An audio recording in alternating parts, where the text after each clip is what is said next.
Зерно граната. Эдит Уортон. Шарлотта Эшби помедлила на пороге своего дома.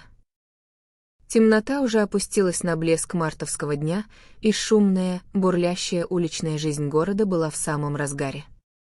Шарлотта повернулась к ней спиной. Она постояла мгновение в старомодном, выложенном мрамором вестибюле, прежде чем вставить ключ в дверь. Шторы, натянутые на стекла внутренней двери, смягчали свет внутри, превращая его в теплое пятно, сквозь которое не было видно деталей. В первые месяцы замужества за Кеннетом Эшби это было ее самое любимое время для возвращения в этот тихий дом, расположенный на улице, которую давно покинули деловая жизнь и мода. Контраст между бездушным ревом Нью-Йорка, его пожирающим блеском огней, гнетом перегруженного движения, скученных домов, жизней и умов, и этим уединенным убежищем, которое она называла домом, всегда глубоко волновал ее. В самом сердце урагана она нашла свой крошечный островок. Или, по крайней мере, ей так казалось. А теперь, в последние месяцы, все изменилось. Она всегда нерешительно топталась на пороге, и ей приходилось заставлять себя войти. Стоя там, она мысленно представляла себе картину внутри: холл, украшенный старинными гравюрами, крутая лестница, похожая на приставную, а слева — просторная, старая библиотека ее мужа, полная книг, курительных трубок и потертых кресел, располагающих к размышлениям. Как же она любила эту комнату!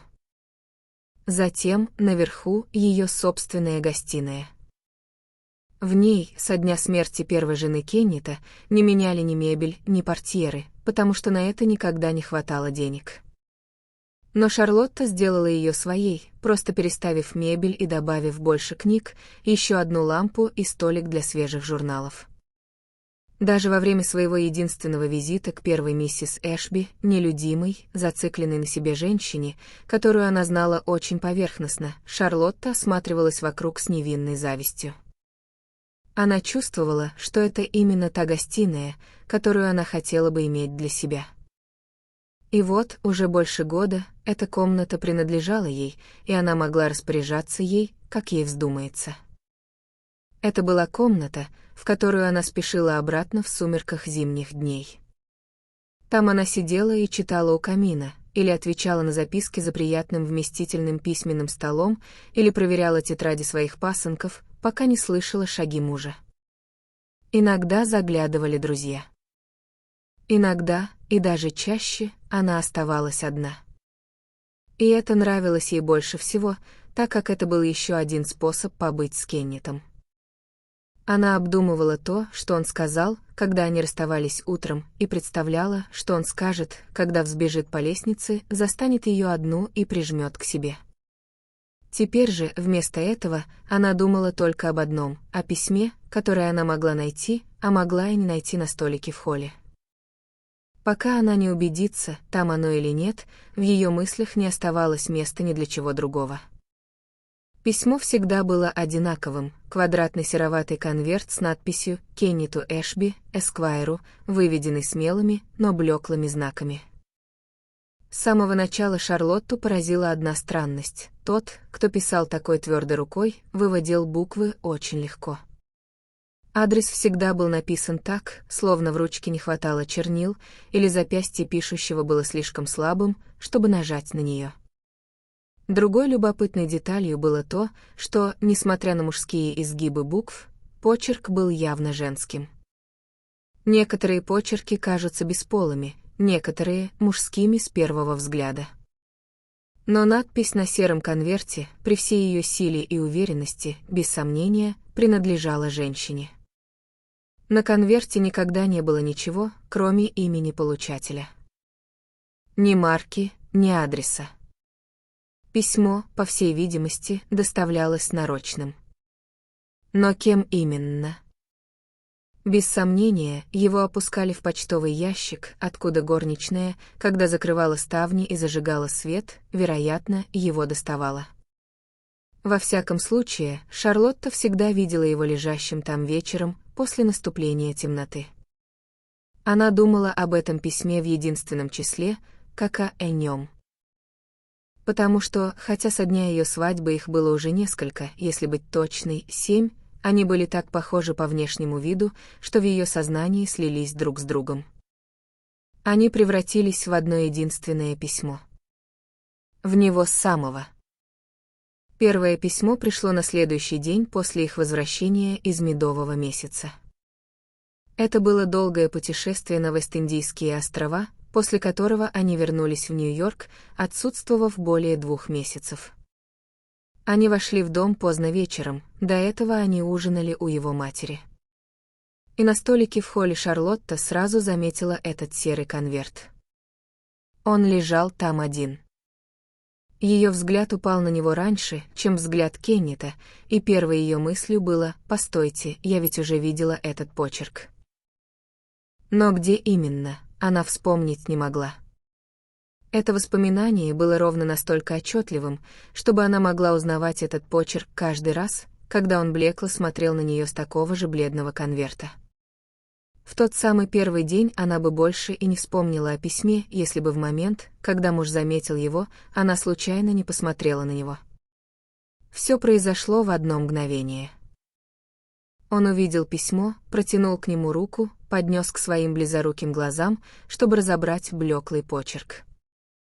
И вдруг резко выдернул свою руку, которую до этого держал под руку с Шарлоттой. Он отошел к светильнику, повернувшись к ней спиной. Шарлотта ждала. Ждала какого-то звука, восклицания. Ждала, что он откроет письмо. Но он молча сунул его в карман и пошел за ней в библиотеку. И там они сели у камина и закурили сигареты. Кеннет продолжал молчать, задумчиво откинув голову на спинку кресла и уставившись на очаг. А вскоре он провел рукой по лбу и сказал: «Тебе не кажется, что у мамы сегодня было необычайно жарко? У меня раскалывается голова. Ты не против, если я пойду спать?» Это был первый раз. С тех пор Шарлотта ни разу не присутствовала при том, как он получал эти письма. Обычно конверт приносили до того, как Кеннет возвращался из конторы, и ей приходилось уходить наверх, оставляя его лежать на столике.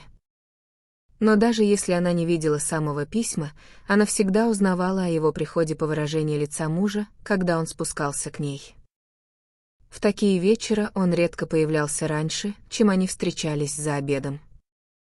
Очевидно, что бы ни содержалось в письме, он хотел остаться наедине с собой, чтобы разобраться с этим. И когда он снова появлялся, то выглядел на много лет старше. Он казался опустошенным, лишенным жизни и мужества, и едва замечал ее присутствие. Иногда он молчал до конца вечера.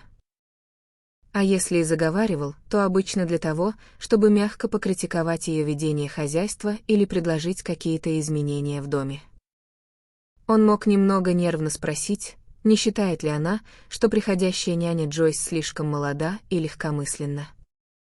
Или всегда ли она сама следит за тем, чтобы Питер, у которого было слабое горло, был тепло укутан, когда идет в школу.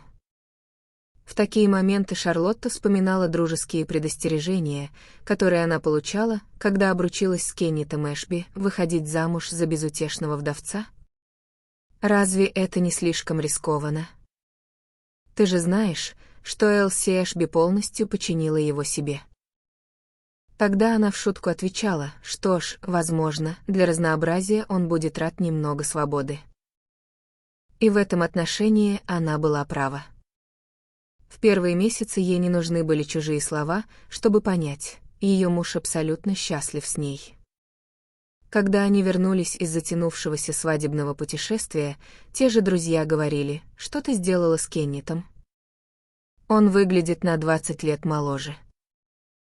И на этот раз она отвечала с беззаботной радостью: «Думаю, я просто вытащила его из привычной колеи». Но после того, как серые письма начали приходить, ее пугала даже не эта нервная, робкая придирчивость, которая всегда звучала словно против его воли. Больше всего ее пугал взгляд его глаз, когда Кеннет приходил к ней после очередного послания. Этот взгляд не был лишен любви, он не был даже равнодушным. Это был взгляд человека, который ушел так далеко от обычных земных событий, что, когда он возвращается к привычным вещам, они кажутся ему чужими. Это ранило ее сильнее, чем любые придирки. Хотя с самого начала она была уверена, что почерк на сером конверте принадлежит женщине, она долгое время не связывала эти таинственные письма с какой-то любовной тайной. Она была слишком уверена в любви своего мужа и слишком доверяла тому, что полностью заполняет его жизнь, чтобы такая мысль вообще пришла ей в голову. Ей казалось гораздо более вероятным, что эти письма, которые явно не приносили ему никакого романтического удовольствия, были адресованы скорее занятому адвокату, чем частному лицу. Возможно, они были от какой-то назойливой клиентки. Кеннет часто говорил ей, что женщины почти всегда невыносимы в качестве клиентов. Наверное, эта женщина не хотела, чтобы ее письма вскрывал секретарь, и поэтому присылала их прямо к нему домой. Да, все так. Но в таком случае эта неизвестная дама должна быть необычайно сложной, судя по тому, какой эффект производили ее послания. К тому же, хотя профессиональная скрытность Кеннета была образцовой, казалось странным, что он ни разу не высказал ни одного нетерпеливого комментария. Он ни разу не обмолвился Шарлотте в минуту откровения, что его донимает какая-то занудная женщина из-за дела, которое она проиграла. Раньше он не раз делился с ней подобными вещами, разумеется, без имен и подробностей.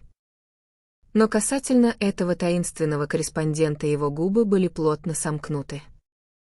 Существовала и другая вероятность. То, что деликатно называют «старой привязанностью», или прошлым увлечением. Шарлотта Эшби была умудренной опытом женщиной. У нее не было иллюзий насчет запутанных тайн человеческого сердца, и она знала, что старые связи часто дают о себе знать. Однако, когда она выходила замуж за Кеннета Эшби, ее друзья вовсе не намекали на подобное. Они говорили другое: тебе придется нелегко. Выйти замуж за Дон Жуана — это просто курорт по сравнению с твоей задачей. Кеннет ни разу не взглянул на другую женщину с тех самых пор, как впервые увидел Элси Кордер. Все годы их брака он был больше похож на безумного влюбленного, чем на спокойно умиротворенного мужа. Он никогда не позволит тебе переставить кресло или изменить место лампы. И что бы ты ни отважилась сделать, он мысленно будет сравнивать это с тем, как поступила бы Элси на твоем месте.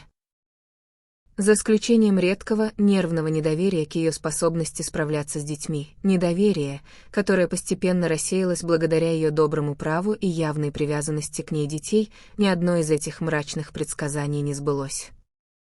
Опустошенный вдовец, о котором ближайшие друзья говорили, что только поглощенность работой удержала его от самоубийства после смерти первой жены, спустя 2 года страстно влюбился в Шарлотту Горс.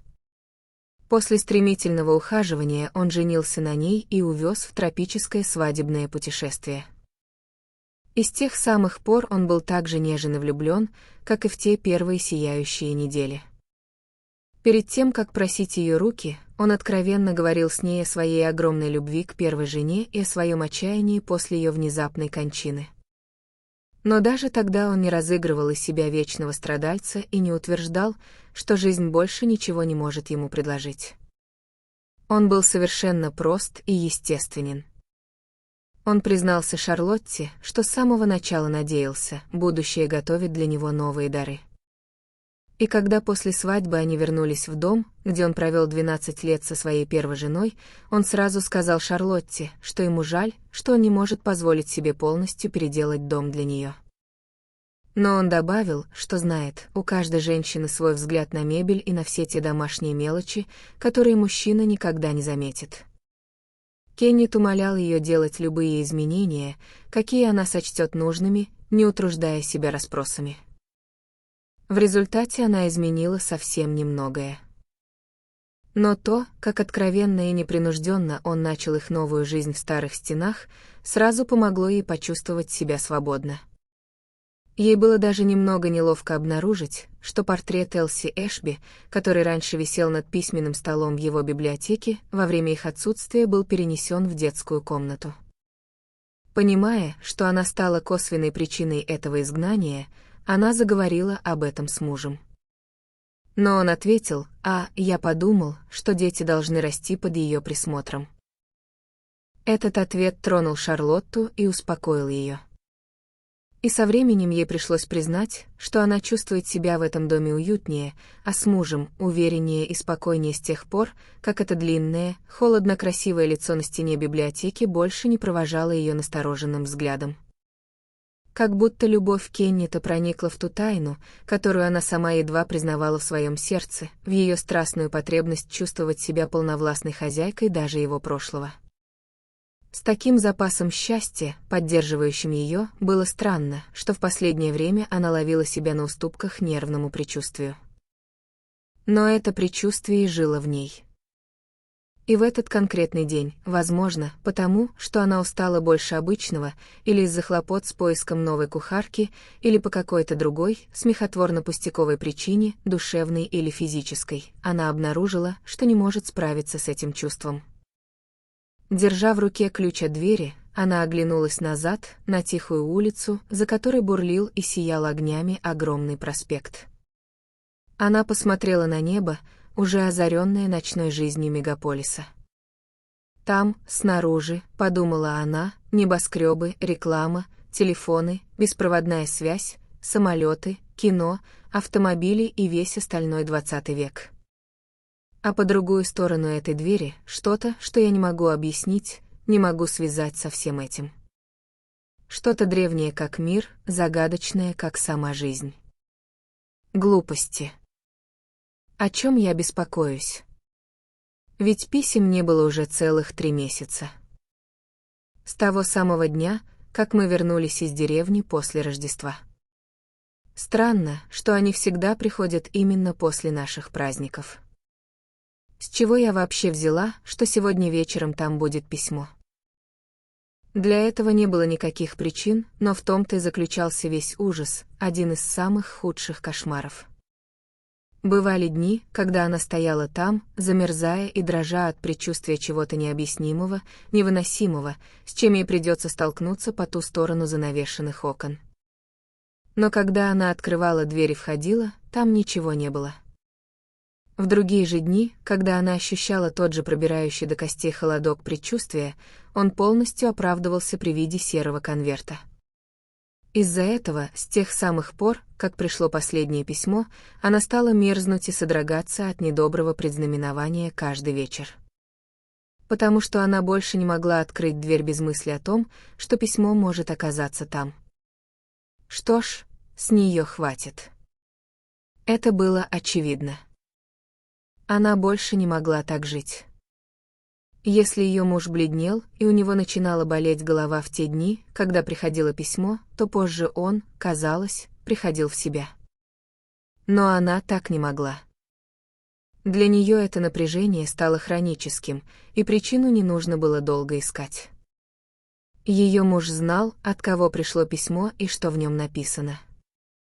Он был заранее готов ко всему, с чем ему придется столкнуться, и оставался хозяином положения, каким бы плохим оно ни было. В то время как она оставалась запертой в темноте со своими догадками.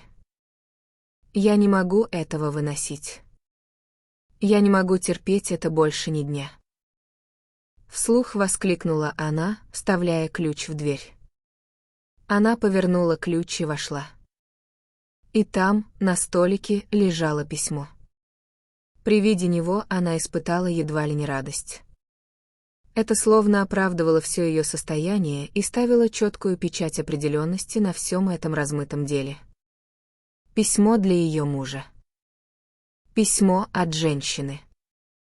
Без сомнения, еще один банальный случай той самой старой привязанности. Какой же глупой она была, когда вообще сомневалась в этом и ломала голову в поисках менее очевидных объяснений. Она взяла конверт уверенной, презрительной рукой, внимательно посмотрела на блеклые буквы, поднесла его к свету и едва различила очертания листа внутри. Она знала, что теперь не обретет покоя, пока не узнает, что написано на этом листе. Ее муж еще не вернулся. Он редко возвращался из своей конторы раньше 6:30 или 7 вечера, а сейчас не было еще и 6. У нее было время отнести письмо наверх, в гостиную, подержать его над чайником, который в этот час всегда кипел у камина в ожидании ее возвращения, разгадать эту тайну и вернуть письмо на место, где она его нашла. Никто бы ничего не узнал, и ее грызущей неопределенности пришел бы конец. Альтернативой, конечно, было расспросить мужа. Но сделать это казалось еще труднее.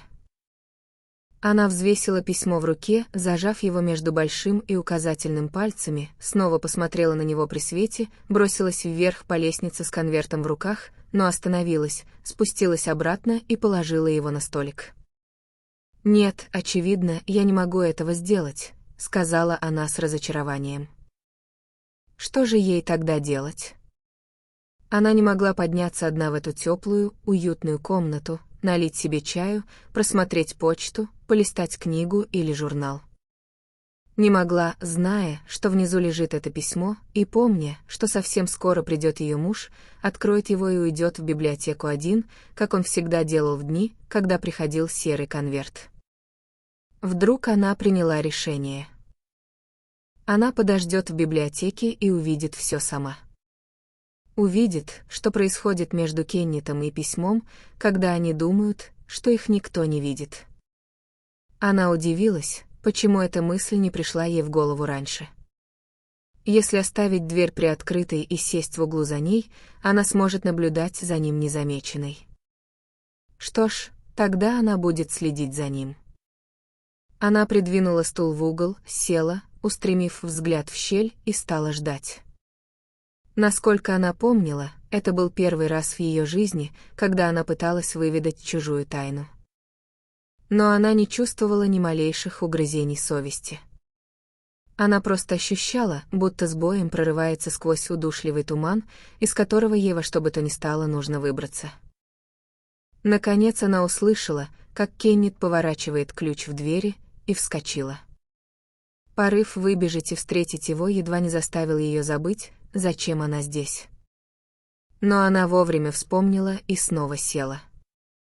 С ее места были отлично видны все его движения. Она видела, как он вошел в холл, вытащил ключ из двери, снял шляпу и пальто. Затем он повернулся, чтобы бросить перчатки на столик, и в этот момент заметил конверт. Свет падал прямо на его лицо, и первое, что заметила Шарлотта, был взгляд, полный удивления. Очевидно, он не ожидал письма. Он и не думал, что оно может оказаться здесь сегодня. Но хотя он его не ждал, теперь, когда он его увидел, он прекрасно знал, что в нем находится. Он не стал открывать его сразу. Кеннет стоял неподвижно, и краска медленно сходила с его лица. Казалось, он не мог решиться прикоснуться к нему. Но в конце концов он протянул руку, вскрыл конверт и подошел с ним к свету. При этом он повернулся к Шарлотте спиной, и она видела только его склоненную голову и слегка сутулые плечи. По всей видимости, весь текст был написан на одной странице, потому что он не переворачивал лист. Он продолжал смотреть на него так долго, что, должно быть, перечитал его добрый 10 раз. Так, по крайней мере, казалось женщине, которая, затаив дыхание, наблюдала за ним. Наконец она увидела, что он зашевелился. Он поднес письмо еще ближе к глазам, словно не до конца разобрал написанное. Затем он опустил голову, и Шарлотта увидела, как его губы коснулись листа. «Кеннет!» — воскликнула она и вышла в холл. Сжимая письмо в руке, муж повернулся и посмотрел на нее. «Где ты была?» — спросил он тихим, растерянным голосом, как человек, которого только что разбудили ото сна. «В библиотеке ждала тебя», — она попыталась сделать свой голос тверже. «Что случилось? Что в этом письме? На тебе лица нет». Ее волнение, казалось, успокоило его. Он тут же с легким смешком убрал конверт в карман. «На мне лица нет?» «Извини. У меня был тяжелый день в конторе, пара сложных дел. Наверное, я просто чертовски устал. Ты не выглядел уставшим, когда вошел. Это случилось только тогда, когда ты открыл письмо». Он прошел за ней в библиотеку, и они остановились, пристально глядя друг на друга. Шарлотта заметила, как быстро он вернул себе самообладание. Профессия приучила его мгновенно подчинять себе выражение лица и голос. Она сразу поняла, что окажется в невыгодном положении при любой попытке выведать его тайну. Но в то же мгновение у нее пропало всякое желание хитрить, заставляя его обманом выдать то, что он хотел скрыть. Ее желание разгадать тайну осталось прежним, но теперь лишь для того, чтобы помочь ему нести это бремя. «Даже если это другая женщина», — подумала она.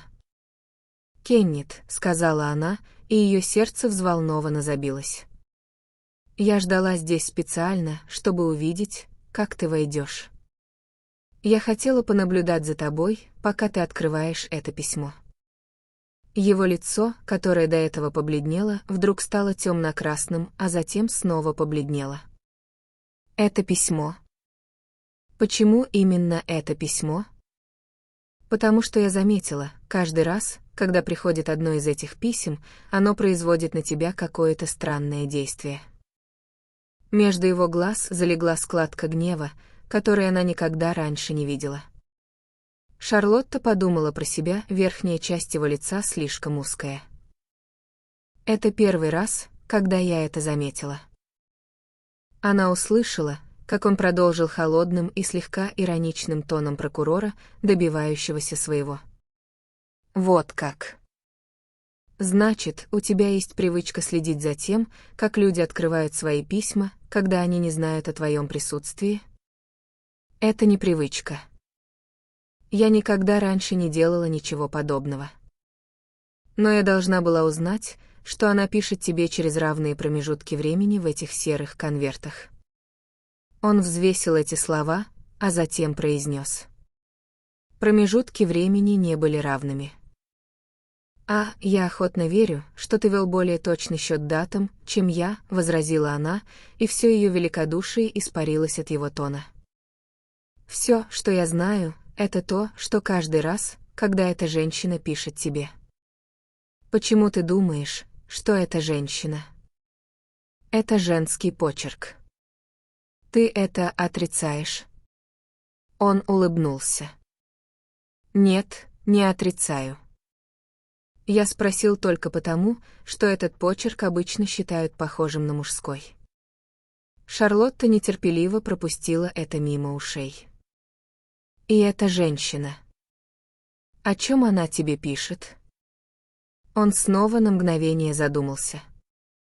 «О делах». «О судебных делах?» «В каком-то смысле, да. В общем, о делах». «Ты ведешь ее дела?» «Да». «И ты занимаешься ими уже давно?» «Да». «Очень давно». «Кеннет, дорогой мой, неужели ты не скажешь мне, кто она?» «Нет». «Не могу», — он запнулся и добавил, словно с некоторым колебанием, «профессиональная тайна». Кровь хлынула от сердца Шарлотты к ее вискам. «Не говори так». «Не надо». «Почему же?» «Потому что я видела, как ты поцеловал это письмо». Эффект от этих слов был настолько ошеломляющим, что она мгновенно пожалела о сказанном. Ее муж, который до этого сносил ее расспросы с каким-то презрительным спокойствием, словно потакал капризному ребенку, повернул к ней лицо, полное ужаса и страдания. С минуту он, казалось, не мог вымолвить ни слова. Затем, собравшись с силами, он пробормотал. «Почерк очень блеклый. Ты, должно быть, видела, как я поднес письмо близко к глазам, чтобы разобрать написанное». «Нет». «Я видела, как ты его поцеловал». Он промолчал. Разве я не видела, как ты его целуешь? Он снова впал в полное равнодушие. Возможно. Кеннет. Ты стоишь здесь и говоришь это мне? Какая в этом разница для тебя? Это письмо по делу, я же сказал. Ты думаешь, я стал бы лгать об этом? Пишущий человек, мой очень старый друг, которого я давно не видел. Мужчины не целуют деловые письма. Даже от женщин, которые являются их старыми друзьями. Если только эти женщины не были их любовницами, о которых они до сих пор жалеют. Он слегка пожал плечами и отвернулся. Вид у него был такой, будто он считал этот спор оконченным и испытывал легкое отвращение от того, какой оборот принял разговор. Кеннет. Шарлотта шагнула к нему и схватила его за руку. Он остановился с усталым видом и положил свою ладонь поверх ее руки. «Неужели ты мне не поверишь?» Мягко спросил он. «Как я могу?» Я видела, как приходят эти письма. Они приходят уже несколько месяцев. С тех самых пор, как мы вернулись из Вестриндии. Одно из них встретило меня в первый же день нашего приезда. И после каждого из них я вижу их таинственное действие на тебя. Я вижу тебя растерянным, несчастным. Как будто кто-то пытается разлучить тебя со мной. Нет, дорогая. Только не это. Никогда. Она отстранилась и посмотрела на него с горячей мольбой. Что ж, тогда докажи мне это, любимый. Это ведь так просто. Он выдавил улыбку. Не так-то просто что-то доказать женщине, если ей в голову уже запала какая-то мысль. Тебе нужно всего лишь показать мне письмо. Его рука соскользнула с ее руки. Он отступил назад и покачал головой. Ты не сделаешь этого? Я не могу. Значит, женщина, которая написала его, твоя любовница. Нет, дорогая. Нет. Не сейчас, возможно. Наверное, она пытается вернуть тебя, а ты борешься из жалости ко мне. Мой бедный Кеннет. Я клянусь тебе, она никогда не была моей любовницей. Шарлотта почувствовала, как слезы подступают к ее глазам. Ах, тогда это еще хуже. Это просто безнадежно. Осмотрительные женщины — это как раз тот тип, который крепко держит мужчину. Мы все это знаем. Она подняла руки и спрятала в них свое лицо. Ее муж продолжал молчать. Он не пытался ни утешить ее, ни в чем-то разуверить. И, наконец, вытерев слезы, она почти робко подняла на него глаза. «Кеннет, подумай. Мы женаты совсем недавно. Представь, какие страдания ты мне причиняешь. Ты говоришь, что не можешь показать мне это письмо. Ты отказываешься даже просто объяснить его. Я уже сказал тебе, это письмо по делу. В этом я тоже готов поклясться. Мужчина поклянется в чем угодно, чтобы выгородить женщину. Если ты хочешь, чтобы я поверила тебе, хотя бы назови мне ее имя. Если ты сделаешь это, я обещаю, что не стану просить показать само письмо. Последовало долгое, томительное ожидание. Шарлотта чувствовала, как сердце бьется о ее ребра быстрыми, предостерегающими толчками, словно предупреждая об опасности, которой она себя подвергает. «Не могу», — произнес он наконец. «Даже ее имя?» «Нет». «Ты больше ничего не можешь мне сказать?» «Нет». И снова возникла пауза. На этот раз оба они, казалось, исчерпали все свои доводы и теперь беспомощно стояли друг перед другом на краю бесплодной пустыни непонимания. Шарлотта стояла, часто дыша и прижав руки к груди. Она чувствовала себя так, словно бежала тяжелую дистанцию и не добежала до финиша. Она хотела растрогать мужа, а сумела лишь вызвать у него раздражение. И эта ошибка в расчетах словно превратила его в чужака, в какое-то таинственное, непостижимое существо, до которого не могли достучаться ни ее доводы, ни мольбы.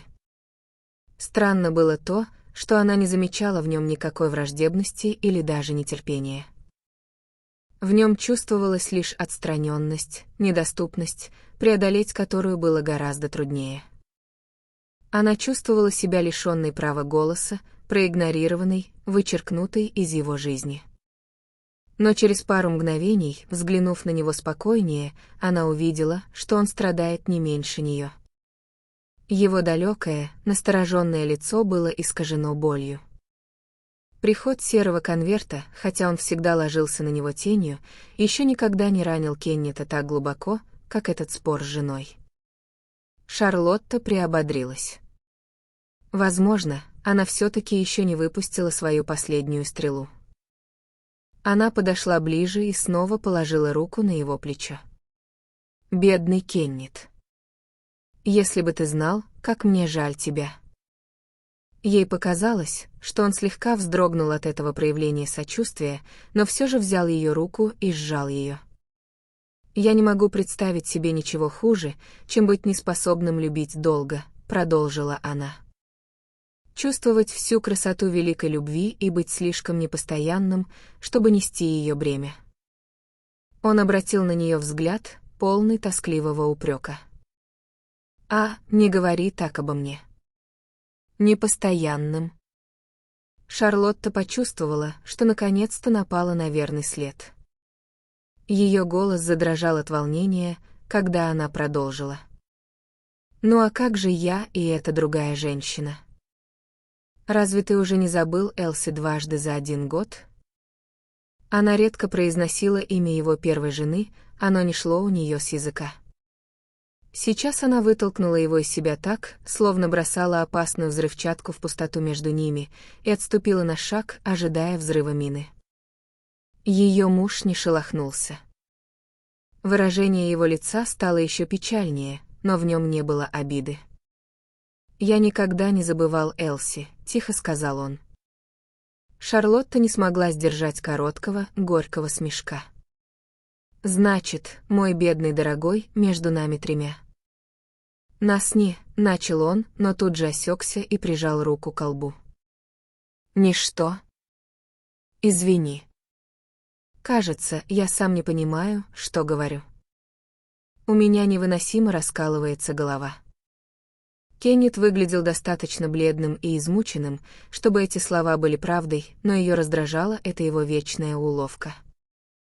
«Ах, да. Та самая головная боль от серого конверта». Она увидела удивление в его глазах. «Я и забыл, как пристально за мной следят», — холодно произнес он. «Если извинишь меня, я, пожалуй, поднимусь наверх и побуду часок в темноте. Посмотрим, смогу ли я избавиться от этой невралгии». Она заколебалась, но затем произнесла с отчаянной решимостью. «Мне жаль, что у тебя болит голова.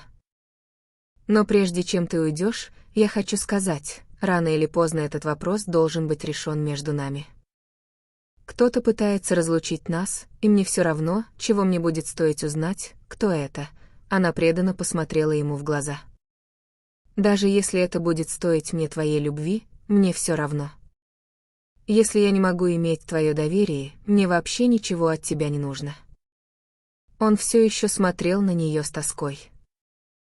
«Дай мне время». «Время для чего?» Нужно сказать всего одно слово. Время, чтобы показать тебе, что ты не потеряла ни мою любовь, ни мое доверие. Что ж, я жду». Он повернулся к двери, а затем нерешительно оглянулся. «Обязательно подожди, любовь моя», — сказал он и вышел из комнаты. Шарлотта услышала его усталый шаг на лестнице и шум двери его спальни наверху. После этого она опустилась на стул и спрятала лицо в простертых руках. Ее первым чувством было раскаяние. Самой себе она показалась жестокой, бесчеловечной и лишенной воображения. Подумать только, сказать ему, будто мне все равно, если моя настойчивость лишит меня его любви. Какая лживая чушь. Она вскочила, чтобы пойти за ним и взять назад эти бессмысленные слова. Но ее остановила мысль, в конце концов, он ведь добился своего. Он ускользнул от всех расспросов о своей тайне и теперь заперся один в комнате, читая письмо той другой женщины. Она все еще размышляла об этом, когда вошедшая горничная застала ее врасплох. «Нет», — ответила Шарлотта, — «она не будет переодеваться к обеду. Мистер Эшби не хочет обедать. Он очень устал и ушел к себе отдохнуть. Позже она попросит принести что-нибудь на подносе в гостиную». Шарлотта поднялась по лестнице в свою спальню. Ее вечернее платье лежало на кровати, и при виде него привычный, спокойный порядок повседневной жизни снова завладел ей. Ей стало казаться, будто тот странный разговор, который только что произошел с мужем, случился в каком-то другом мире. Между двумя существами, которые вовсе не были Шарлоттой Горс и Кеннетом Эшби, а были лишь призраками, созданными ее лихорадочным воображением. Она вспомнила этот год с момента их свадьбы, постоянную преданность мужа, его неизменную, порой даже слишком настойчивую нежность. Чувство, которое он временами вызывал у нее, чувство, что он слишком жадно зависит от нее, слишком глубоко и близко проникает в нее, словно между ее душой и его душой не оставалось воздуха. Теперь, вспоминая все это, казалось нелепым, что еще несколько минут назад она обвиняла его в интриге с другой женщиной. Но если так, то что же тогда это было? И снова ею овладел порыв подняться к нему, попросить прощения и попытаться обратить это недоразумение в шутку. Но ее удержал страх вторгнуться в его личное пространство. Он был встревожен и несчастлив, подавлен каким-то горем или страхом, и он ясно дал ей понять, что хочет выдержать этот бой в одиночку. Было бы умнее, а также благороднее, уважать его желания. Вот только как же странно, как невыносимо быть здесь, в соседней комнате, и чувствовать себя на другом конце света. В своем нервном возбуждении она почти пожалела, что ей не хватило смелости вскрыть письмо и положить его обратно на столик до его прихода. По крайней мере, она знала бы, в чем его тайна. Потому что теперь она начинала думать об этой загадке как о чем-то сознательном и злобном. Как о тайном преследовании, перед которым Кеннет трепетал, но от которого не мог освободиться. Пару раз в его уклончивом взгляде ей чудилось желание получить помощь, порыв к признанию, который тут же сдерживался и подавлялся. Словно он чувствовал, что она могла бы помочь ему, если бы знала правду, но при этом был не в силах рассказать ей ее. В ее голове мелькнула мысль пойти к его матери. Она очень любила старую миссис Эшби, крепкую, ясноглазую пожилую даму с резкой прямотой в речи, которая так подходила к честной и простой натуре самой Шарлотты. Между ними существовала негласная связь с того самого дня, как старшая миссис Эшби, придя впервые на обед к своей новой невестке, встретилась с Шарлоттой внизу, в библиотеке. Взглянув на пустую стену над письменным столом сына, она лаконично заметила: «Элси больше нет, да?» И на невнятное объяснение Шарлотта добавила: «Глупости. Не возвращай ее обратно. Двоим и так хорошо». Шарлотта, увидев, как свекровь прочитала ее мысли, едва удержалась от улыбки заговорщицы. И теперь ей казалось, что эта почти сверхъестественная прямота миссис Эшби могла бы пробиться к самой сути новой тайны. Но и здесь она засомневалась, ведь эта мысль казалась почти предательством. Какое право она имела привлекать кого-то, пусть даже близкого родственника, чтобы выведать секрет, который муж пытается скрыть от нее? Возможно, со временем он сам поговорит со своей матерью, подумала она и решила, но какая разница? Он и я должны разобраться в этом сами. Она все еще размышляла над этой задачей, когда раздался стук в дверь и вошел ее муж. Он был одет к обеду и, казалось, удивился, увидев ее сидящей в комнате, в то время как ее вечернее платье все так же забыто лежало на кровати. «Разве ты не спустишься?» «Я думала, ты плохо себя чувствуешь и лег спать», — запнулась она. Он выдавил улыбку. «Я чувствую себя неважно, но нам лучше спуститься». Его лицо, хотя все еще оставалось осунувшимся, выглядело спокойнее, чем когда он сбежал наверх час назад. Вот и все. Он знает, что в письме, и снова выиграл свой бой, в чем бы тот ни заключался, подумала она. В то время как я все еще остаюсь в неведении. Шарлотта позвонила в колокольчик и поспешно распорядилась подавать обед как можно скорее. Просто легкий ужин, все, что можно приготовить быстро, так как и она, и мистер Эшби довольно сильно устали и не были голодны. Объявили об обеде, и они сели за стол. Сначала ни один из них не мог найти ни слова. Затем Эшби начал вести беседу с напускной непринужденностью, которая давила сильнее, чем его молчание. Как он устал. Как ужасно, нечеловечески он переутомлен. Говорила себе Шарлотта, погруженная в собственные мысли, пока Кеннет пространно рассуждал о городской политике, авиации, выставке современной французской живописи, здоровье престарелой тети и установке автоматических телефонов. Боже праведный, как же он устал. Когда они обедали одни, то после ужина обычно отправлялись в библиотеку. Шарлотта устраивалась с вязанием на диване, а Кеннет садился в свое кресло под лампой и раскуривал трубку. Но в этот вечер, по молчаливому согласию, они избегали комнаты, в которой произошел их странный разговор, и поднялись наверх, в гостиную Шарлотты. Они сели у камина. Кеннет отставил в сторону едва пригубленный кофе, и Шарлотта спросила: «А как же твоя трубка?» Он покачал головой. «Нет, не сегодня.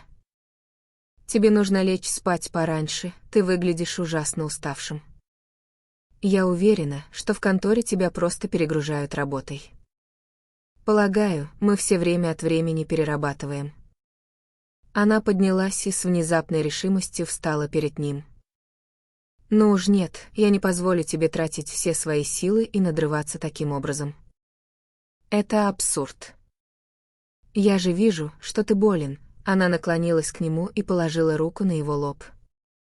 «Мой бедный, дорогой Кеннет. Готовься к тому, что скоро тебя увезут в долгий отпуск». Он испуганно посмотрел на нее. «В отпуск?» «Конечно. Разве ты не знал, что я собираюсь увезти тебя на Пасху? Через 2 недели мы отправимся в месячное плавание куда-нибудь далеко. На одном из этих огромных круизных лайнеров». Она помедлила, наклонилась ближе и коснулась губами его лба. «Я тоже устала, Кеннет». Казалось, он не обратил никакого внимания на ее последние слова. Он сидел, положив руки на колени, слегка отстранив голову от ее ласки, и смотрел на нее со страхом. «Опять?» «Дорогая моя, мы не можем. Я никак не могу уехать. Я не понимаю, почему ты говоришь «опять», Кеннет. В этом году у нас еще не было настоящего отпуска.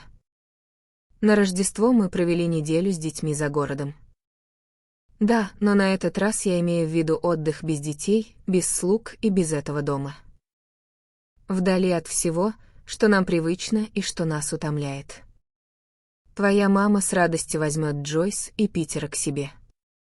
Он нахмурился и медленно покачал головой. «Нет, дорогая. Я не могу оставить их со своей матерью». «Кеннет, ну что за глупость? Она же обожает их. Ты не колебался ни минуты, оставляя их с ней больше, чем на 2 месяца, когда мы уезжали на Вест-Индийские острова». Он глубоко вздохнул и неловко поднялся с места. Тогда все было иначе. Иначе. Почему же? Я имею в виду, что в то время я не понимал, Он осекся, словно подбирая слово, а затем продолжил: «Моя мать обожает детей, как ты и говоришь. Но она не всегда бывает благоразумна. Бабушки всегда балуют детей. И иногда она говорит при них, совершенно не думая». Кеннет повернулся к жене с почти жалкой мольбой: «Пожалуйста, не проси меня об этом, дорогая». Шарлотта задумалась. Это правда, что у старшей миссис Эшби был острый и бесстрашный язык, но она была последней женщиной в мире, которая могла бы сказать или намекнуть при внуках на что-то такое, что могло бы задеть даже самого щепетильного родителя. Шарлотта в растерянности посмотрела на мужа. «Я не понимаю». Он продолжал отвечать ей тем же тревожным и умоляющим взглядом. «И не пытайся», — пробормотал он. «Не пытаться. Не сейчас». Еще не время, он поднял руки и сильно прижал ладони к вискам. «Разве ты не видишь, что настаивать бесполезно? Я не могу уехать, как бы сильно мне этого не хотелось». Шарлотта все так же серьезно и пристально разглядывала его. «Вопрос в ином: а хочешь ли ты этого сам?» Он на мгновение встретился с ней взглядом. Затем его губы задрожали, и он произнес едва слышным шепотом: «Я хочу всего, чего хочешь ты. И все же. Не спрашивай меня. Я не могу уехать. Не могу». «Ты имеешь в виду, что не можешь уехать туда, где тебя не смогут достать эти письма?» До этого момента ее муж стоял перед ней в нерешительной, колеблющейся позе. Но теперь он резко отвернулся и сделал несколько шагов взад и вперед по комнате, опустив голову и уставившись в ковер. Шарлотта почувствовала, как вместе с ее страхами растет и обида.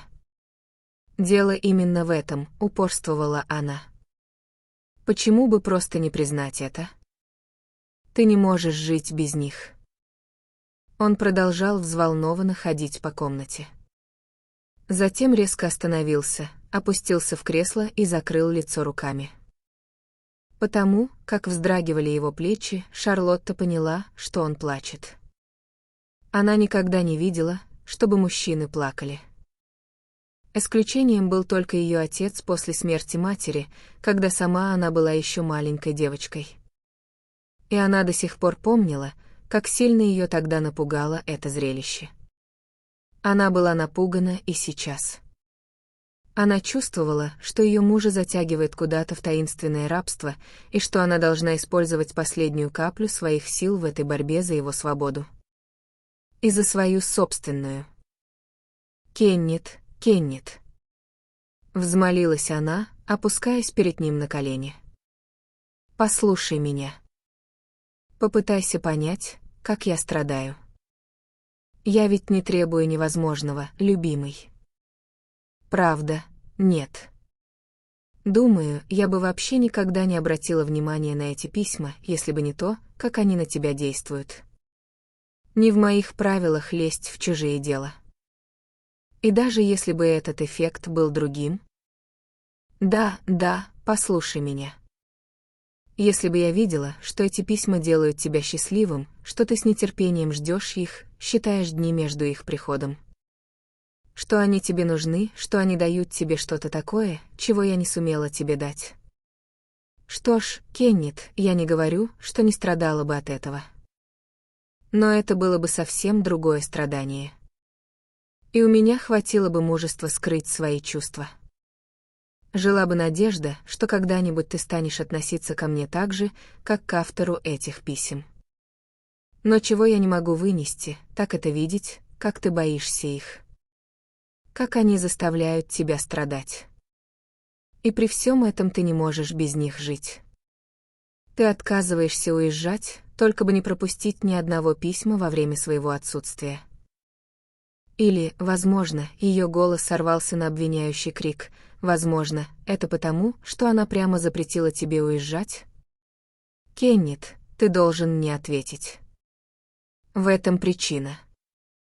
Из-за того, что она запретила тебе, ты не хочешь ехать со мной? Она продолжала стоять перед ним на коленях. Подняв руки, она мягко отвела его ладони от лица. Ей было стыдно за свою настойчивость, стыдно обнажать это растерянное, искаженное болью лицо мужа.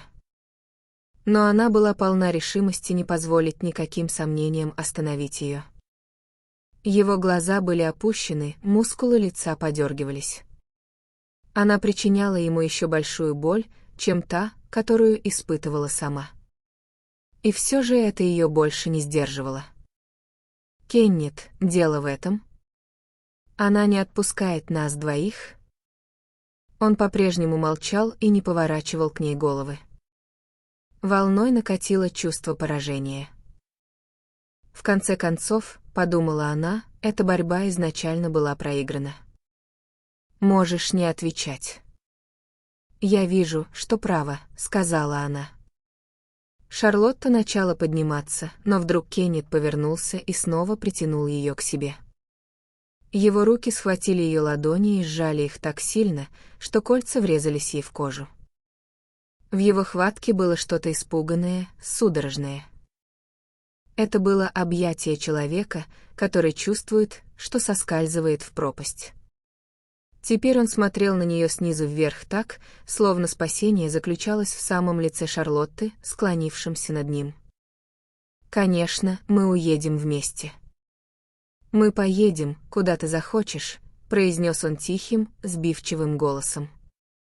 Он обнял ее, притянул к себе еще ближе и крепко прижался своими губами к ее губам. Шарлотта говорила себе, что сегодня ночью будет спать. Но вместо этого она просидела у камина до предрассветных часов, прислушиваясь к каждому звуку из комнаты мужа. Кеннет, по крайней мере, судя по всему, отдыхал после бурного вечера. Пару раз она заглядывала в дверь. В слабом свете, падавшем с улицы через открытое окно, она видела, что он растянулся в тяжелом сне. Это был сон бессилия и полного изнеможения. «Он болен», — подумала она, — «он, несомненно, болен». И это не переутомление. Это какое-то тайное преследование. Она перевела дух с облегчением. Она выдержала этот изнурительный бой, и победа осталась за ней. По крайней мере, на данный момент. Если бы только они могли уехать прямо сейчас. Уехать куда угодно. Она знала, что бесполезно просить его бросить дела до праздников. И до тех пор это тайное влияние, о котором она все еще ничего не знала, будет продолжать действовать против нее. Ей придется возобновлять эту борьбу день за днем, пока они не отправятся в путь. Но после этого все изменится. Если ей удастся увести мужа под другие небеса и полностью забрать его себе, она ни на секунду не усомнится в своей способности освободить его от этих злых чар. Убаюканная этой мыслью, она тоже наконец уснула. Когда она проснулась, было уже намного позже ее обычного часа. Она села в постели, удивленная и досадуя на то, что проспала. Ей всегда нравилось спускаться вниз, чтобы разделить с мужем завтрак у камина в библиотеке. Но взгляд на часы ясно дал понять, что он уже давно ушел в свою контору. Чтобы убедиться в этом, она вскочила с постели и заглянула в его комнату. Но там было пусто. Без сомнения, он заглянул к ней перед уходом, увидел, что она еще спит, и спустился вниз, не желая ее беспокоить. Их отношения были достаточно нежными, чтобы она пожалела об упущенном утреннем часе. Она позвонила в колокольчик и спросила, ушел ли уже мистер Эшби. «Да», — ответила горничная, — «почти час назад». Он распорядился не будить миссис Эшби и не пускать к ней детей, пока она сама за ними не пошлет. Да, он сам поднимался в детскую, чтобы отдать это приказание. Все это звучало вполне привычно, и Шарлотта сама не знала, почему спросила. «И мистер Эшби больше ничего не передавал?» «Да», — ответила горничная, — «передавал». Ей очень жаль, что она забыла. Уходя, он велел сказать миссис Эшби, что идет разузнать насчет билетов на пароход. И попросил ее, пожалуйста, быть готовой к отплытию завтра. Шарлотта эхом повторила это слово «завтра» и недоверчиво уставилась на служанку. «Завтра? Ты уверена, что он сказал «отплываем завтра»?» Совершенно уверена, мэм. И как только я могла забыть сказать об этом. Что ж, это не важно. Приготовь мне ванну, пожалуйста. Шарлотта вскочила, быстро оделась и поймала себя на том, что напевает, глядя на свое отражение в зеркале, пока расчесывает волосы. Одержимость такой победой заставила ее снова почувствовать себя молодой. Та, другая женщина, превратилась в едва заметную точку на горизонте, в то время как эта, царившая на переднем плане, улыбалась в ответ отражению своих губ и глаз. Значит, он любит ее. Любит так же страстно, как и прежде. Он угадал ее страдания, понял, что их счастье зависит от немедленного отъезда. От того, чтобы снова найти друг друга после вчерашнего отчаянного блуждания в тумане. Природа того влияния, что встало между ними, теперь мало заботила Шарлотту. Она встретилась с призраком лицом к лицу и рассеяла его. Мужество — вот в чем секрет. Если бы только влюбленные люди не боялись так сильно рисковать своим счастьем, глядя ему прямо в глаза. Когда она зачесывала назад свои светлые густые волосы, они электризовались и поднимались над ее головой, словно пальмовые ветви победы. Что ж, некоторые женщины умеют обращаться с мужчинами, а некоторые нет. Очевидно, она выглядела очень хорошенькой. Утро неслось вперед, как легкий челн по яркому морю. По такому морю, по которому они скоро будут мчаться. Она заказала на редкость хороший обед, проводила детей на занятия, велела спустить чемоданы и посоветовалась с горничной насчет летней одежды. Ведь они, конечно же, направлялись туда, где тепло и солнце. Она даже подумала, не пора ли достать фланелевые костюмы Кеннита из сундука с камфорой. Но как нелепо, размышляла она, я ведь до сих пор не знаю, куда мы едем. Она посмотрела на часы, увидела, что дело близится к полудню, и решила позвонить ему в контору.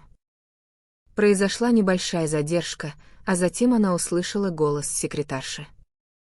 Та сказала, что мистер Эшби заглянул утром на минутку и почти сразу же ушел. Что ж, хорошо, Шарлотта перезвонит позже. А как скоро он может вернуться? Секретарша ответила, что не знает. Все, что им известно в конторе, это то, что, уходя, он сказал, что очень спешит, так как ему нужно уехать из города. Уехать из города. Шарлотта повесила трубку и тупо уставилась в новую, внезапно сгустившуюся тьму.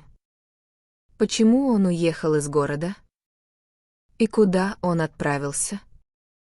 И почему из всех дней он выбрал именно канун их внезапно запланированного отъезда? Она почувствовала легкий холодок предчувствия. Конечно же, он поехал к той женщине. Без сомнения, для того, чтобы получить ее разрешение на отъезд. Он находился в самом настоящем рабстве, а Шарлотта была настолько глупа, что уже видела пальмовые ветви победы у себя на лбу. Она разразилась смехом, прошла по комнате и снова села перед зеркалом. Какое совсем другое лицо она там увидела. Улыбка на ее бледных губах словно издевалась над недавним розовым видением прежней Шарлотты. Но постепенно краска вернулась к ее щекам. В конце концов, она имеет полное право заявлять о победе. Ведь ее муж делает то, чего хочет она, а не то, чего требует от него та, другая женщина. Вполне естественно, учитывая его поспешное решение уехать завтра, что у него возникли дела, которые нужно уладить, и рабочие вопросы, которые необходимо закрыть. Вовсе не обязательно думать, будто его таинственная поездка — это визит к автору писем. Он мог просто отправиться на встречу с клиентом, который живет за городом. В В конторе Шарлотте, конечно же, ничего не сказали бы.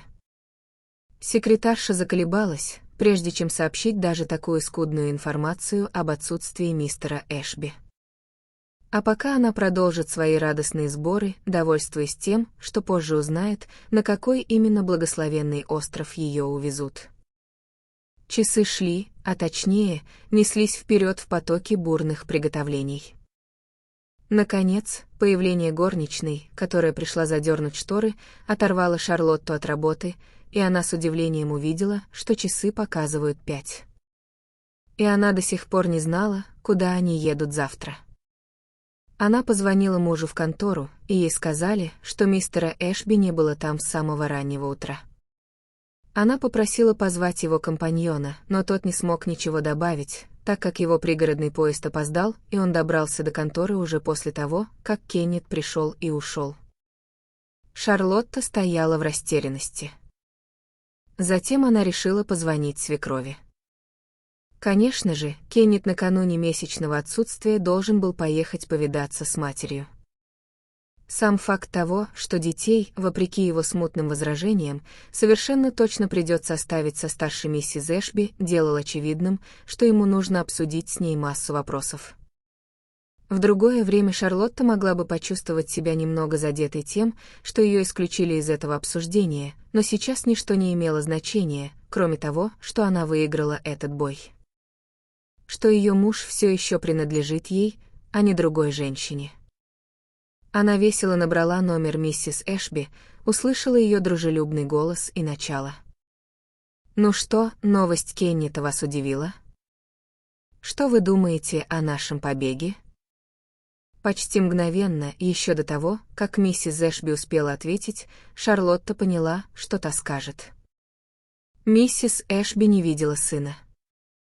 Она не получала от него невесточки и не понимала, о чем говорит невестка. Шарлотта замолчала от глубокого удивления. «Но где же он тогда был?» — подумала она.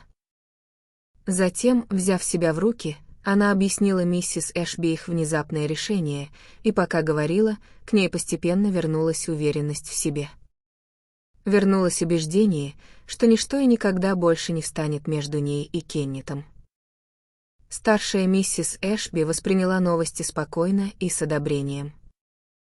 Она тоже считала, что Кеннет выглядел встревоженным и переутомленным, и согласилась с невесткой, что в таких случаях смена обстановки – самое верное средство. «Я всегда так рада, когда он уезжает», — сказала свекровь. Элси терпеть не могла путешествовать. Она вечно находила предлоги, чтобы не пускать его никуда. «С тобой, слава богу, все иначе».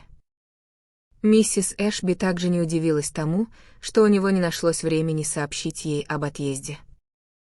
Должно быть, он крутился как белка в колесе с того самого момента, как было принято решение.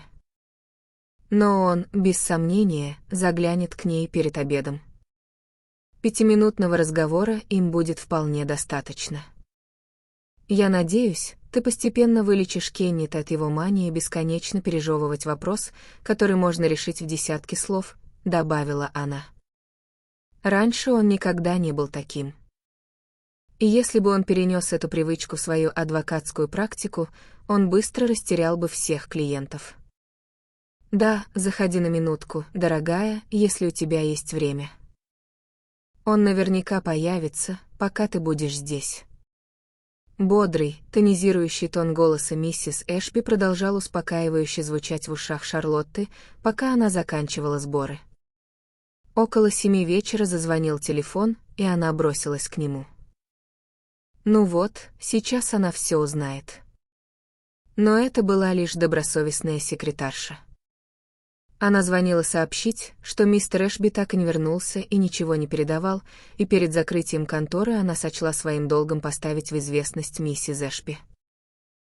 Все в порядке. Большое спасибо. Весело отозвалась Шарлотта и дрожащей рукой повесила трубку. Но, возможно, размышляла она, сейчас он уже у своей матери. Она закрыла ящики и шкафы, надела шляпу, пальто и крикнула наверх, в детскую, что отлучиться на минутку повидаться с бабушкой. Миссис Эшби жила неподалеку. Во время этой короткой прогулки сквозь холодные весенние сумерки Шарлотте казалось, будто каждая приближающаяся фигура — это ее муж.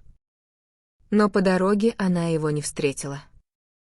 А когда вошла в дом, застала свекровь одну. Кеннет не звонил и не приходил. Старая миссис Эшби сидела у своего яркого камина, ее вязальные спицы ритмично мелькали в деятельных старых руках, и само ее физическое присутствие возвращало Шарлотте уверенность. Да, это было, конечно, странно, что Кеннет уехал на целый день, никого из них не предупредив. Но, в конце концов, этого следовало ожидать. Занятой адвокат держал в руках столько нитей, что любая внезапная смена планов заставляла его делать массу непредвиденных распоряжений и улаживать кучу дел. Он мог поехать к какому-нибудь клиенту в пригород и задержаться там. Мать вспомнила, как он рассказывал ей, что ведет юридические дела одного странного старого отшельника где-то в Нью-Джерси. Тот был невероятно богат, но слишком скуп, чтобы провести себе телефон. Весьма вероятно, что Кеннет просто застрял там. Но Шарлотта чувствовала, что нервозность берет над ней верх. Когда миссис Эшби спросила ее, в каком часу они отплывают завтра, и ей пришлось ответить «не знаю», что Кеннет просто прислал ей весточку о том, что собирается взять билеты, произнесение этих слов снова заставило ее остро ощутить всю странность ситуации. Даже миссис Эшби признала, что это необычно. Но тут же добавила, что это лишь доказывает, в какой спешке он находился. Но, мама, уже почти 8 часов. Он должен понимать, что мне необходимо знать, когда мы отправляемся завтра. А пароход, вероятно, отплывает только вечером. Иногда им приходится ждать полуночи из-за прилива. Кеннет, скорее всего, на это и рассчитывает. В конце концов, у него светлая голова. Шарлотта встала. Дело не в этом. С ним что-то случилось. Миссис Эшби сняла очки и свернула вязание. Если ты начнешь давать волю своему воображению. Неужели вы ни капли не беспокоитесь? Я никогда не беспокоюсь, пока в этом нет крайней необходимости. Я бы хотела, чтобы ты распорядилась подавать обед, дорогая моя. Ты ведь останешься и пообедаешь со мной? Он обязательно заглянет сюда по дороге домой. Шарлотта позвонила к себе домой. «Нет», — ответила горничная, — «мистер Эшби не приходил и не звонил». Она скажет ему, как только он вернется, что миссис Эшби обедает у его матери. Шарлотта пошла за свекровью в столовую и села с пересохшим горлом перед своей пустой тарелкой. В то время как миссис Эшби спокойно и с аппетитом справлялась с коротким, но тщательно приготовленным ужином. «Тебе лучше съесть что-нибудь, дитя мое, иначе тебе станет так же плохо, как Кеннету». «Да, еще немного спаржи, пожалуйста, Джейн». Она настояла на том, чтобы Шарлотта выпила бокал хереса и съела кусочек тоста. Затем они вернулись в гостиную, где уже растопили камин, а подушки в кресле миссис Эшби были взбиты и разглажены. Каким безопасным и привычным выглядело все вокруг. А там, где-то в неопределенности и тайне ночи, таился ответ на догадки двух женщин. Словно неразличимая фигура, бродящая у самого порога. Наконец Шарлотта поднялась и сказала: «Мне лучше вернуться». В такой час Кеннет наверняка пойдет прямо домой. Миссис Эшби снисходительно улыбнулась. «Еще не очень поздно, дорогая моя. 2 воробушкам нужно не так много времени, чтобы пообедать». Уже 10-й час, Шарлотта наклонилась, чтобы поцеловать ее. «Дело в том, что я просто не могу сидеть на месте». Миссис Эшби отложила свою работу и оперлась обеими руками о подлокотники кресла. «Я пойду с тобой», — сказала она, помогая себе подняться. Шарлотта пыталась возражать, что уже слишком поздно, что в этом нет необходимости, что она позвонит, как только Кеннет вернется. Но миссис Эшби уже позвонила в колокольчик, вызывая горничную. Она слегка хромала и стояла, опираясь на палочку, пока ей несли верхнюю одежду. «Если появится мистер Кеннет, скажи ему, что он найдет меня в его собственном доме», — напутствовала она служанку, когда обе женщины садились в вызванное такси. Во время этой короткой поездки Шарлотта мысленно благодарила судьбу за то, что возвращается домой не одна. Было что-то теплое и надежное в самом факте присутствия миссис Эшби. Что-то, что удивительно соответствовало ясности ее глаз и свежести ее гладкой кожи.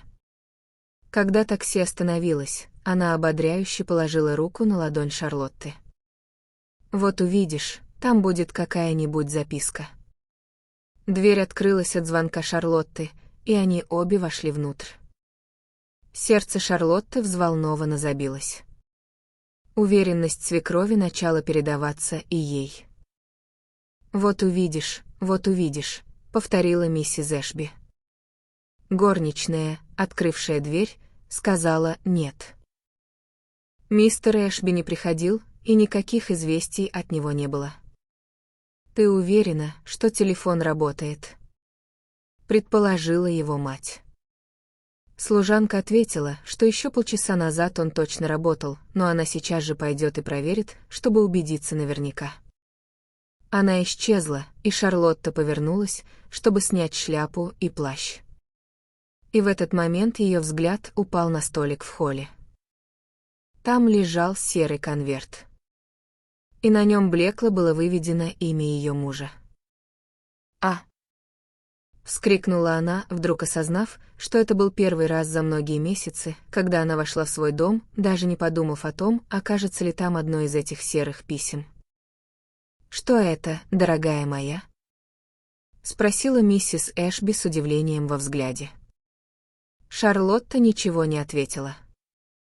Она взяла конверт и замерла, пристально глядя на него, словно пыталась силой своего взгляда проникнуть внутрь. Затем ей в голову пришла идея. Она повернулась и протянула конверт свекрови. «Вы знаете этот почерк?» — спросила она. Миссис Эшби взяла письмо. Другой рукой ей пришлось нащупывать очки. И когда она поправила их, то подняла конверт к свету. «Батюшки!» — воскликнула она и тут же осеклась. Шарлотта заметила, что письмо задрожало в ее обычно крепкой руке. «Но это адресовано Кеннету», — произнесла наконец миссис Эшби тихим голосом. Ее тон как бы подразумевал, что она считает вопрос невестки слегка нетактичным. «Да, но это не имеет значения», — Шарлотта заговорила с внезапной решимостью. «Я хочу знать, вы знаете этот почерк?»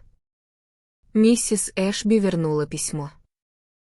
«Нет», — отчетливо произнесла она. Обе женщины прошли в библиотеку. Шарлотта включила электрический свет и закрыла дверь. Она все еще сжимала конверт в руке. «Я собираюсь вскрыть его», — заявила она. Она перехватила испуганный взгляд свекрови. «Но, дорогая моя, письмо, адресованное не тебе? Дитя мое, ты не можешь этого сделать. Как будто меня это волнует теперь».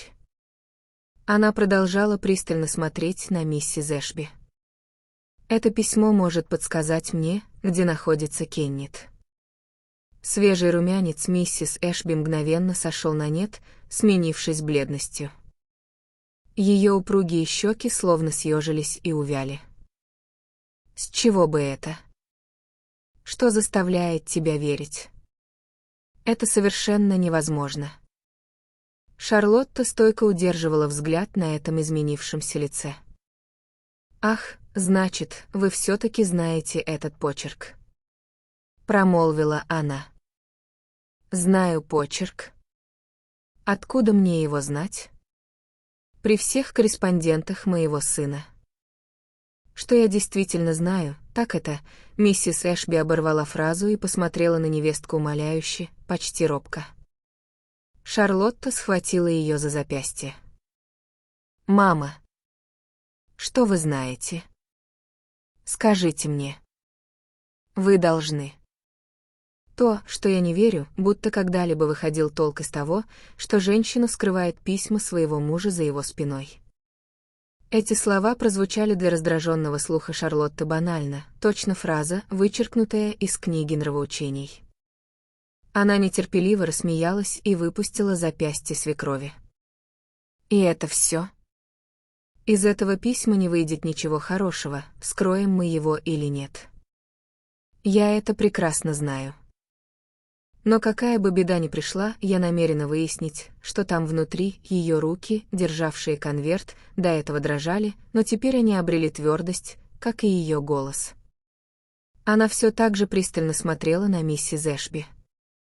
Это уже 9-е письмо, адресованное тем же почерком, которое приходит Кеннету с тех пор, как мы поженились. Всегда эти самые серые конверты. Я вела им счет, потому что после каждого из них он становился похож на человека, пережившего ужасный шок. Ему требуются часы, чтобы прийти в себя после их воздействия. Я говорила ему об этом. Я говорила ему, что должна знать, от кого они приходят, потому что я вижу, что они убивают его. Он не отвечает на мои вопросы. Говорит, что ничего не может рассказать мне об этих письмах. Но вчера вечером он пообещал уехать со мной, уехать от них подальше. Миссис Эшби дрожащими шагами подошла к одному из кресел и опустилась в него, опустив голову на грудь. «Ах!» — пробормотала она. «Так теперь вы понимаете. Он сам сказал тебе, что это для того, чтобы уехать от них?» Он сказал уехать подальше. Он так рыдал, что едва мог говорить. Но я сказала ему, что знаю, в чем причина. И что же он ответил? Он взял меня на руки и сказал, что поедет, куда бы я ни пожелала. «Ах, слава Богу!» — произнесла миссис Эшби. Наступило молчание, во время которого она продолжала сидеть с низко опущенной головой, отводя глаза от невестки.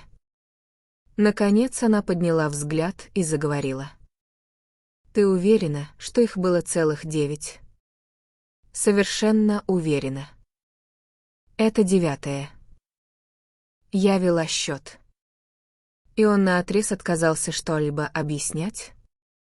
Наотрез. Миссис Эшби говорила побледневшими, сжатыми губами. Когда они начали приходить? Ты помнишь? Шарлотта снова рассмеялась. Помню ли я? Первое пришло в ту самую ночь, когда мы вернулись из свадебного путешествия. Все это время. Миссис Эшби подняла голову и заговорила с внезапной энергией. В таком случае. Да, вскрой его. Эти слова были настолько неожиданными, что Шарлотта почувствовала, как кровь хлынула к ее вискам, а руки снова задрожали. Она попыталась просунуть палец под клапан конверта, но он был запечатан так крепко, что ей пришлось искать на письменном столе мужа костяной нож для бумаги. Пока она перебирала знакомые предметы, которых еще совсем недавно касались его руки, от них повеяло леденящим холодом. Таким холодом, какой исходит от личных вещей человека, который только что умер. В глубокой тишине комнаты звук разрываемой бумаги, когда она вскрывала конверт, прозвучал точно человеческий крик. Она вытащила лист и поднесла его к лампе. «Ну что там?» Полушепотом спросила миссис Эшби. Шарлотта не шевелилась и не отвечала. Она склонилась над страницей, наморщив брови и поднося ее все ближе и ближе к свету. Должно быть, ее зрение помутилось, или его ослепил отблеск лампы на гладкой поверхности бумаги. потому что, как она ни напрягала глаза, она могла различить лишь несколько блеклых штрихов. Они были такими слабыми и неровными, что казались совершенно нечитаемыми. «Я ничего не могу разобрать», — сказала она. «Что ты имеешь в виду, дорогая?» Почерк слишком неразборчивый. «Подожди». Она вернулась к столу и, сев вплотную к настольной лампе Кеннита, положила письмо под увеличительное стекло. Все это время она чувствовала на себе пристальный, неподвижный взгляд свекрови. «Ну как?» Едва дыша, спросила миссис Эшби. Нет, яснее не стало. «Я не могу это прочесть». «Ты хочешь сказать, что бумага абсолютно чистая?» «Нет, не совсем. На ней есть надпись. Я могу разобрать что-то похожее на слово «мой». И еще «приди». Кажется, это слово «приди». Миссис Эшби резко встала. Ее лицо сделалось еще бледнее, чем прежде. Она подошла к столу и, опершись на него обеими руками, глубоко вздохнула. «Дай мне посмотреть», — сказала она, словно принуждая себя к какому-то отвратительному усилию. Шарлотта почувствовала, как ей передается эта мертвенная бледность. «Она знает», — подумала она и пододвинула письмо через стол. Свекровь склонила над ним голову в полном молчании, но так и не прикоснулась к листу своими бледными, морщинистыми руками. Шарлотта стояла и наблюдала за ней точно так же, как миссис Эшби только что следила за ее собственными попытками прочесть послание. Старая дама нащупала очки, поднесла их к глазам и наклонилась еще ближе к развернутой странице, по-прежнему стараясь не касаться ее. Свет лампы падал прямо на ее старческое лицо, и Шарлотта подумала о том, какие бездны неизвестного могут скрываться под самыми ясными и искренними чертами. Она никогда не видела, чтобы лицо ее свекрови выражало что-то, кроме простых и здоровых чувств, сердечности, веселья или доброго сочувствия. Изредка на нем вспыхивала вспышка праведного гнева. Теперь же на нем застыли страх и ненависть, невероятное смятение и почти рабская покорность судьбе. Казалось, духи, воюющие внутри нее, исказили ее лицо по своему подобию. Наконец она подняла голову. «Я не могу». «Не могу», — произнесла она с детским отчаянием в голосе. «Вы тоже не можете разобрать?» Она покачала головой, и Шарлотта увидела, как две слезы скатились по ее щекам. «Несмотря на то, как хорошо вам знаком этот почерк», — настаивала Шарлотта с подергивающимися губами. Миссис Эшби не приняла вызов. «Я ничего не могу разобрать». «Абсолютно ничего». «Но вы ведь узнали почерк?» Старшая миссис Эшби робко подняла голову. Ее полные тревоги глаза с опаской обошли тихую, знакомую комнату. «Откуда мне знать?» Сначала я просто испугалась. Испугались сходства? Ну, я подумала. Лучше скажите это вслух, мама. Вы сразу поняли, что это ее почерк? Подожди, дорогая моя. Подожди. Чего ждать? Миссис Эшби подняла взгляд. Ее глаза, медленно скользнув мимо Шарлотты, устремились к пустой стене позади письменного стола ее сына. Шарлотта, проследив за ее взглядом, разразилась пронзительным, обвиняющим смехом. «Мне больше не нужно ждать. Вы только что ответили мне. Вы смотрите прямо на ту стену, где раньше висел ее портрет». Миссис Эшби подняла руку с предостерегающим шепотом. «Тише. Не думайте, что меня теперь хоть что-то сможет испугать», — воскликнула Шарлотта. Ее свекровь все еще опиралась на стол. Ее губы жалобно зашевелились. «Но мы же сходим с ума. Мы обе сходим с ума. Мы обе знаем, что такие вещи невозможны. Невестка посмотрела на нее с жалостью и состраданием. Я уже давно поняла, что возможно абсолютно все. Даже это? Да. Именно это. Но это письмо. В конце концов, в этом письме ведь ничего нет.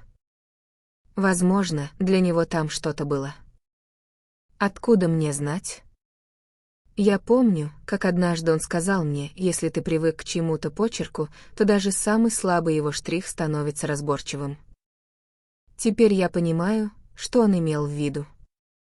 Он был к нему привычен. Но те несколько штрихов, что я могу разобрать, такие блеклые. Никто не смог бы прочесть это письмо. Шарлотта снова рассмеялась. «Полагаю, у призраков все выглядит блеклым», — резко бросила она. Дитя мое, не говори так. Почему я не должна говорить этого, когда даже голые стены кричат об этом? Какая разница, если ее письма нечитаемы для нас с вами? Если даже вы видите ее лицо на этой пустой стене, почему бы ему не прочесть ее почерк на этой чистой бумаге? Разве вы не видите, что она повсюду в этом доме? И она тем ближе к нему, чем незаметнее становится для всех остальных. Шарлотта упала на стул и закрыла лицо руками. Рыдания сотрясали ее с головы до ног. Наконец, прикосновение к плечу заставило ее поднять голову. Она увидела склонившуюся над ней свекровь. Лицо миссис Эшби казалось еще более осунувшимся и постаревшим, но к нему вернулось прежнее спокойное выражение. Сквозь всю свою терзающую боль Шарлотта почувствовала силу этого решительного духа. Завтра все прояснится. Вот увидишь, завтра всему найдется какое-то объяснение. Шарлотта резко оборвала ее. Объяснение? Интересно, и кто же нам его даст? Миссис Эшби отстранилась и героически выпрямилась. Кеннет сам его даст, громко и твердо произнесла она. Шарлотта ничего не ответила, и старая женщина продолжила. Но пока мы должны действовать. Мы должны заявить в полицию. Сейчас же, без промедления. Мы должны сделать все, абсолютно все. Шарлотта медленно и натужно поднялась со стула. Ее тело затекло, и она чувствовала себя дряхлой старухой.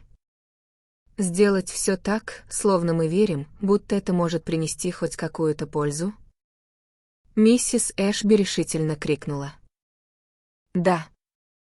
И Шарлотта подошла к телефону и сняла трубку.